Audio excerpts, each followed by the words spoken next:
What it do, bruh? Talk of the town, Nintendo, Doc Trey, still holding it down, still make the best games, and you know this, bro. It's the truth. If you don't like it, you can have that seatbelt.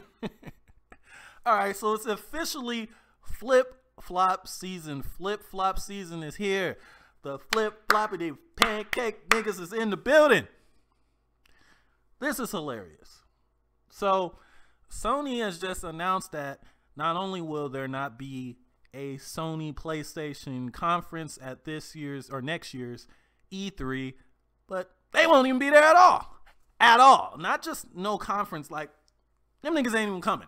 All right. Now, the reason why that is freaking hilarious is because, for one, they canceled their PlayStation experience for this year, so everybody assumed that that's because they had all this big stuff leading up to E3 2019. False.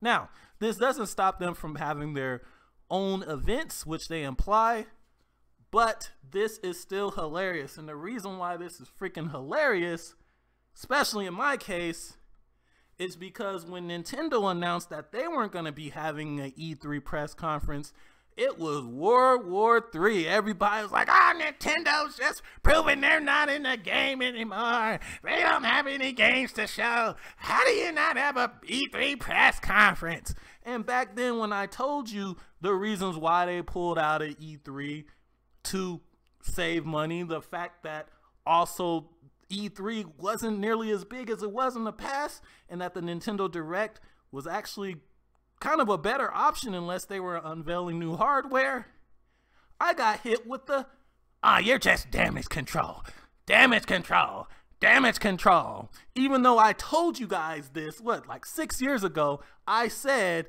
okay, watch when Sony and Microsoft copy Nintendo. And then what will you say? And look what happens today. We already got people damage controlling and flip-flopping. Oh, well, that's okay because, Nintendo and they've all proved that E3 is not that important anymore. It's not a big deal.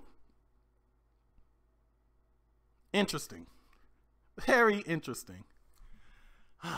I love the Switch era. You know why? Or one of the reasons why is because ever since the Switch has come out, damn near everything I've said has been proven right. Or niggas have had to flip-flop on things that I've said for years. It's a lovely, lovely Switch generation. I love it. I love it. No E3 at all for Sony. And everybody and their mama is damage controlling the hell out of it. What happened when it was Nintendo?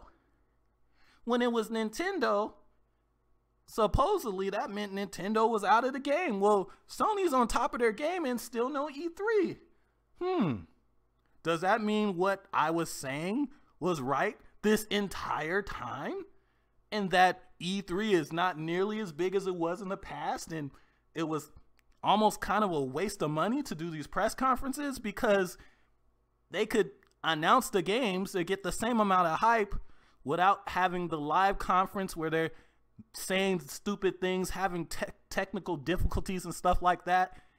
It was getting to the point where the amount of money that they were spending on these E3s wasn't worth it. Look how much money Sony spent on their E3 last year, and it was garbage. The way that it was taken in, everybody hated it. They liked some of the games that they showed, but as far as their E3 conference, it was garbage, and it was stupid. And now Sony is smartening up. Now, they say here that they are going to announce some new ways to show off information for Sony products next year. That just means they're going to copy the Nintendo Direct. Bet on it. But, yeah, very interesting, very hilarious to see all this flip-flopping going on. Love it.